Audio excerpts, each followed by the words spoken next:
Pero en la voluntad de Dios que se cumple, requiere de la participación del hombre. No porque Dios no pueda hacer las cosas, Él es el omnipotente, sino que nos hace partícipes a todos nosotros de su voluntad.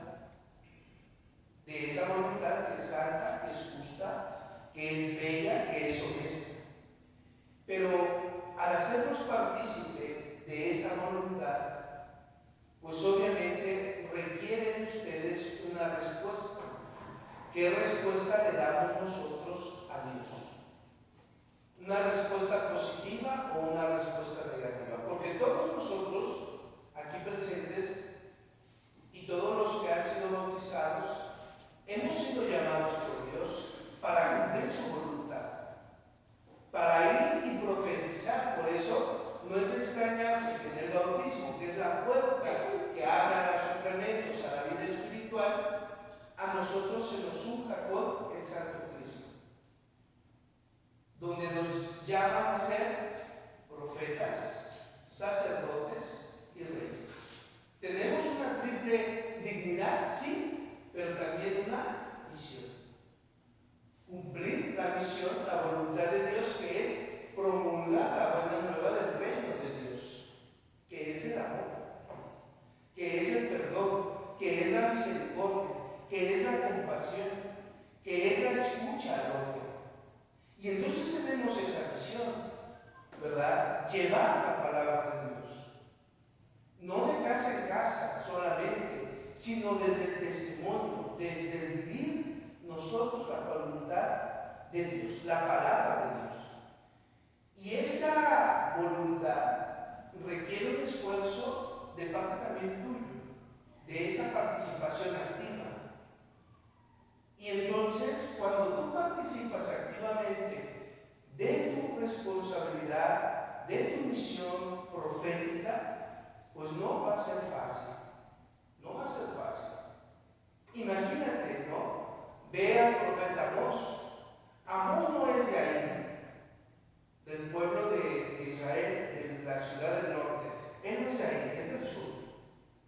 Y más aparte, ¿verdad? Fíjate bien. O sea, no es que sea de profesión profeta. No, o sea, no. Él era un cualquiera, campesino, ¿no? Para nosotros de ese estatus, pues, alguien que obviamente Dios no lo iba a tomar en cuenta, según el pensar de estos estatus o de estas clases de autoridad religiosa, política, ¿no? Y más aparte, fíjate cómo nos va y le dice en su cara al rey: oye, vas a morir, ¿verdad?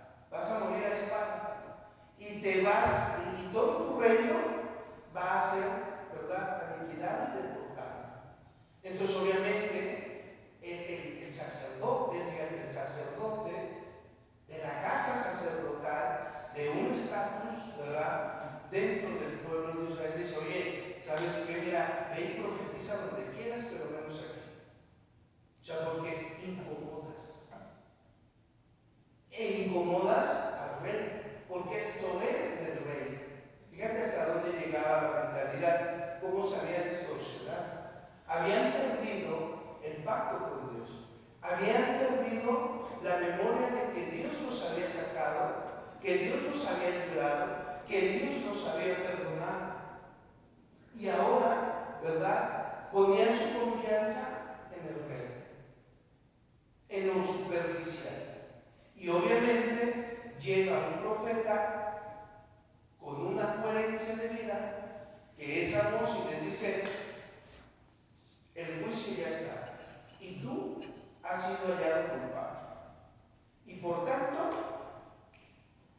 todo lo que tú ves y en todo lo que tú confiaste se va a derrumbar. Claro, es obvio que no le gustó al rey. No, por eso los profetas fueron perseguidos y aniquilados. Y así como los apóstoles después en el Antiguo Testamento también fueron aniquilados porque incomodaban. Y muchas veces dentro de nuestra vida espiritual, cuando llega una persona a decir de verdad: pues oye, ¿sabes qué?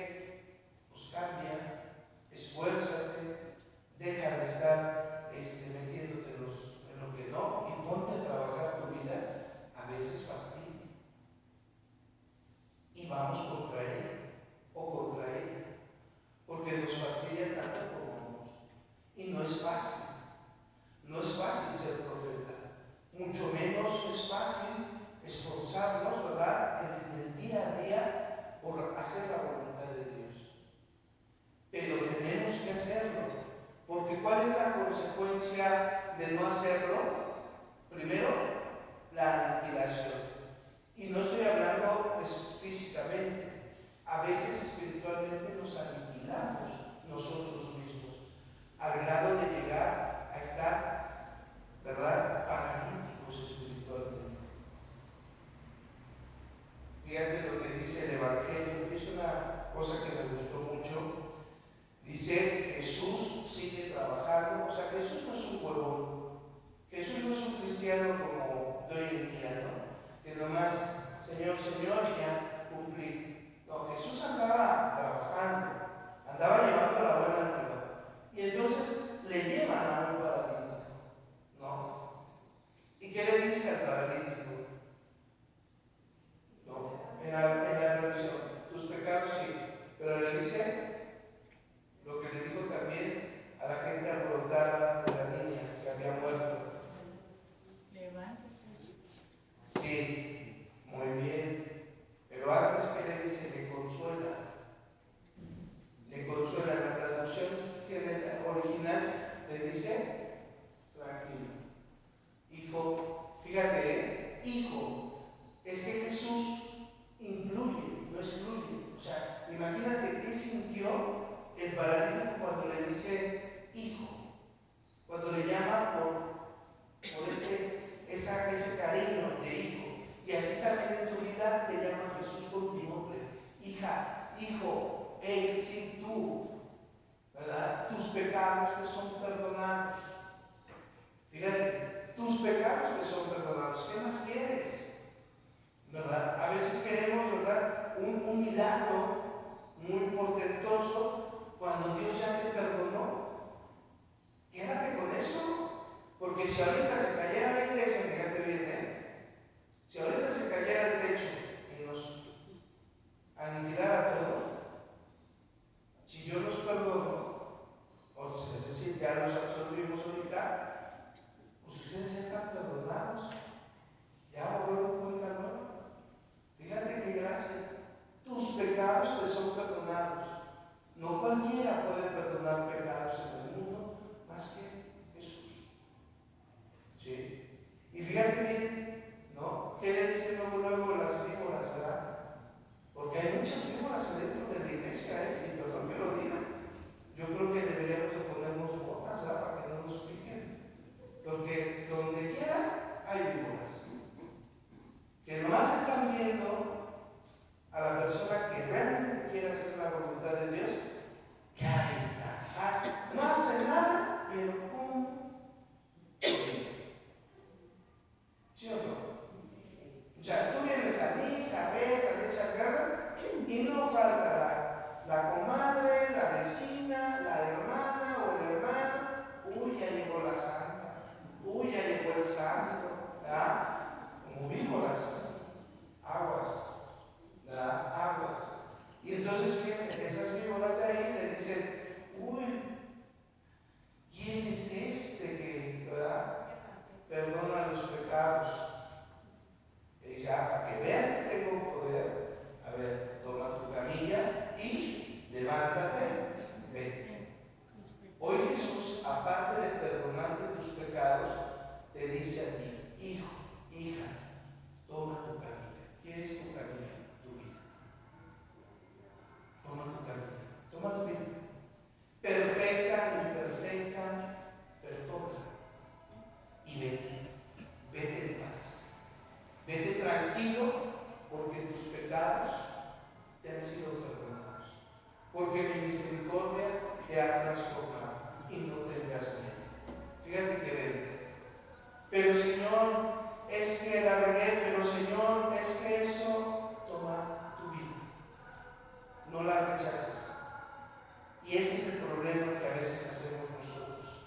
Queremos rechazar nuestra vida. Esa es tu vida. Eso es lo que has vivido. No lo niegues. Así hubiera sido malo. Es nuestra vida. Con defectos, con virtudes, toma tu ser completo y vete en paz. Es decir, tranquilo, porque has sido perdonado por el Altísimo. Entonces, hermanos, no dejemos que el miedo, que la apatía, que la opinión de las gentes externas nos demoricen tanto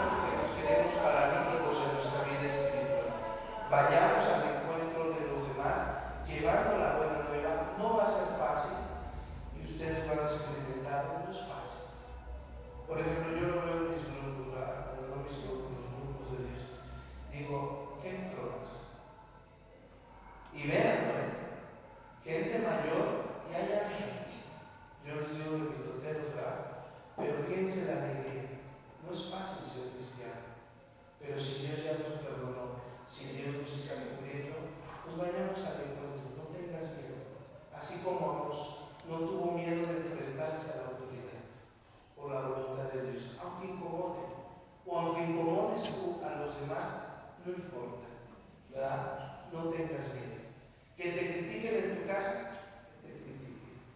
Que te